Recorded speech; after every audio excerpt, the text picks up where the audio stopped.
Assalamualaikum warahmatullahi wabarakatuh. Halo teman-teman semua, apa kabarnya? Semoga dalam keadaan baik-baik saja ya. Pada kesempatan kali ini kita akan melanjutkan pembahasan mengenai subtes tentang antonim part yang ketiga.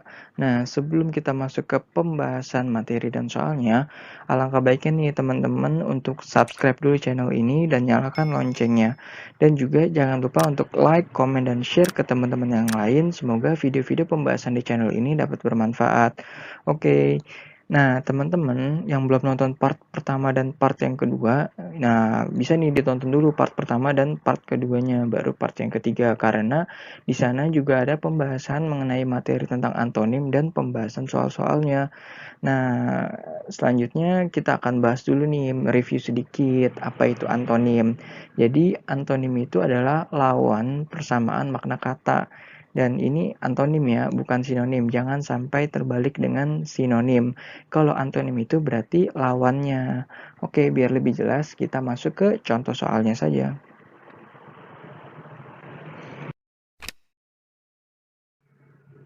Nah, di sini ada kata antipati. Oke, sebelum kita masuk ke pembahasannya, saya ingin sedikit mereview bagaimana cara menjawab pertanyaan antonim.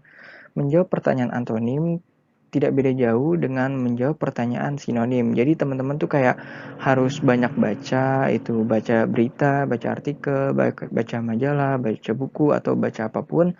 Dan ketika menemukan kata-kata sulit, teman-teman langsung cari di KBBI, lalu catat di buku teman-teman dan secara berkala di-review atau diulang-ulang. Jadi pada saat ketemu soal mengenai antonim, teman-teman sudah ingat, oh ternyata kata ini mempunyai arti ini loh. Jadi pada saat nanti ujian tidak makan waktu yang banyak.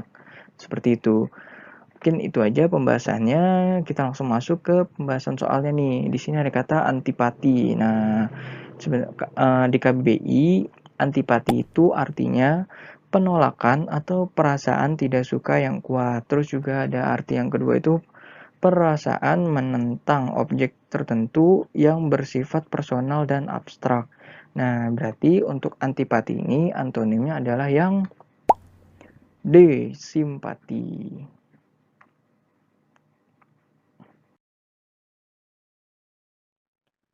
Selanjutnya ada kata pejal. Nah, pejal ini juga sering ya dalam kehidupan sehari-hari disebutkan. Coba teman-teman jawab dulu, pejal ini artinya apa? Bagaimana? Sudah dijawab, pejal itu apa? Nah, pejal itu artinya padat, keras, ya kan? Tidak geronggang gitu. Misalnya contoh itu kayak batu, berarti kan pejal itu keras. Berarti lawan kata keras yaitu yang B, berongga.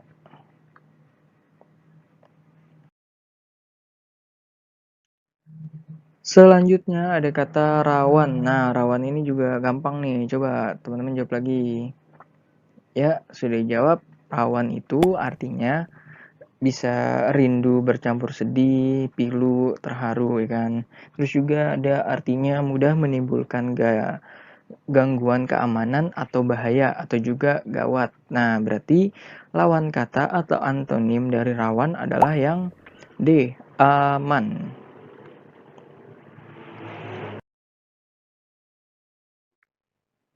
Selanjutnya ada kata amatir. Nah, amatir juga masih relatif mudah ini kata-katanya ya. Amatir itu artinya banyak nih. Kegiatan yang dilakukan atas dasar kesenangan dan bukan untuk memperoleh nafkah. Misalnya orang yang bermain musik, melukis, menari, bermain tinju, sepak bola sebagai kesenangan. Terus juga amatir itu artinya orang yang melakukan sesuatu atas dasar kesenangan dan bukan sebagai pekerjaan. Terus juga ada artinya orang yang melakukan sesuatu dengan hasil yang kurang baik gitu kan. Berarti untuk lawan kata atau antonim dari amatir adalah yang B, kampiun.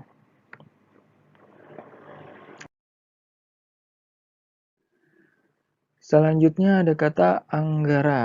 Oh, anggara. Bukan anggaran ya, tapi anggara. Nah, anggara itu artinya buas atau liar. Berarti untuk soal yang ini, anggara antonimnya itu yang C, jinak.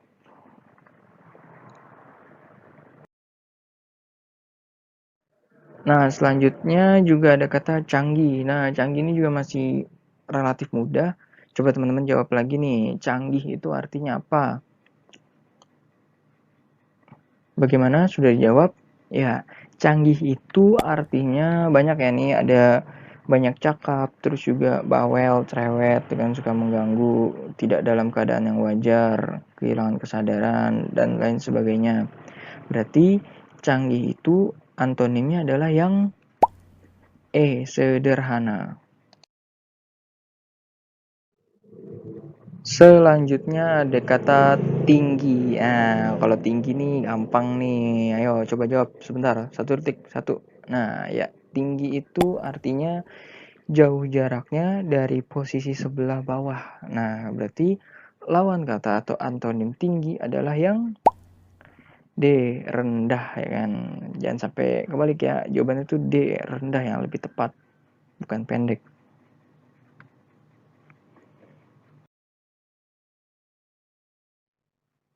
Selanjutnya ada kata ekspresi. Berarti kalau ekspresi itu artinya pengungkapan atau proses menyatakan atau memperlihatkan atau menyatakan maksud, gagasan, perasaan, dan sebagainya. Berarti lawan kata ekspresi adalah yang D, impresi. Sebenarnya ini gampang sih kalau ketemu soal kayak gini. Kalau X itu berarti lawan katanya im. Berarti presinya tetap dong. Presi. Berarti kalau ekspresi itu antonimnya itu impresi.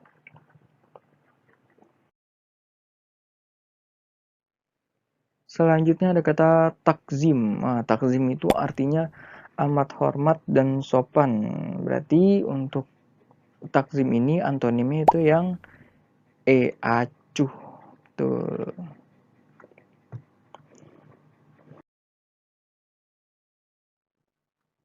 Selanjutnya ada kata asli. Oh, gampang nih asli nih. Berarti jawabannya itu yang jawab dulu asli. Lawan katanya kira-kira apa ya? Ya, sudah dijawab. Nah, asli itu artinya banyak nih ya, sesuai dengan konteksnya gitu loh.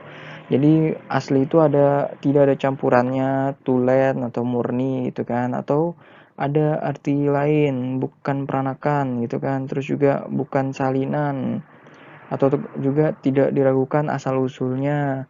Terus juga dalam konteks lain artinya yang dibawa sejak lahir. Kalau misalkan konteksnya tempat itu misalkan asalnya orangnya itu asli dari mana sih gitu. Berarti untuk asli ini antonimnya yang C, duplikat.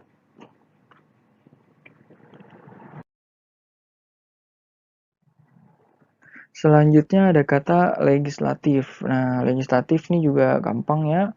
Buat teman-teman semua coba jawab dulu legislatif kira-kira jawaban yang mana nih? Ya, sudah dijawab. Nah, legislatif itu berwenang membuat undang-undang atau badan yang berwenang membuat undang-undang.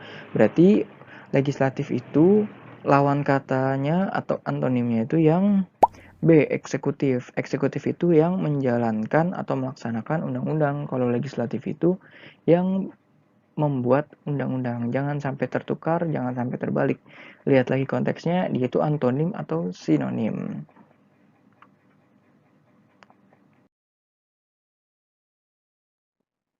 Selanjutnya ada kata abadi. Yo, abadi gampang nih. Ayo coba dijawab dulu nih. Abadi kira-kira jawabannya apa? Gimana? Sudah dijawab? Ya, abadi itu artinya kekal, tidak berkesudahan gitu kan. Kekal abadi, biasanya juga digabung-gabung itu kekal abadi. Nah, abadi itu antonimnya atau lawannya adalah yang B, fana. Fana itu artinya tidak kekal atau bisa dibilang hancur ya. Selanjutnya ada kata pemupukan. Nah, pemupukan itu artinya perbuatan menyuburkan tanah dengan rabuk atau pupuk dan lawannya adalah keadaan tidak subur atau defertilisasi. Berarti udah jelas ya. Yaitu jawabannya yang D, defertilisasi. Artinya keadaan tidak subur.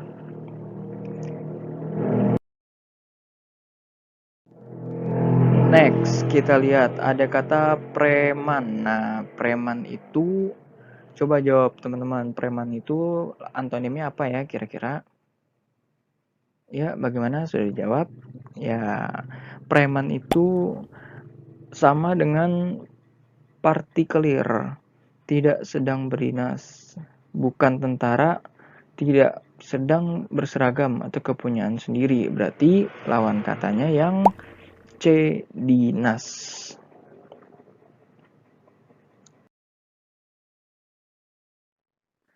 Selanjutnya ada kata chaos. Nah, si chaos nih sekarang-sekarang ini banyak nih orang-orang menggunakan kata chaos, dibaca chaos. Chaos itu artinya mempunyai arti abnormal, berarti lawannya itu adalah yang normal. Chaos itu abnormal, berarti lawan katanya normal. Terima kasih buat teman-teman semua yang sudah memperhatikan dari awal sampai habis. Semoga video ini dapat bermanfaat buat teman-teman semua yang sedang belajar mengenai antonim. Sampai jumpa di video-video pembahasan berikutnya. Kurang lebihnya mohon dimaafkan. Wassalamualaikum warahmatullahi wabarakatuh.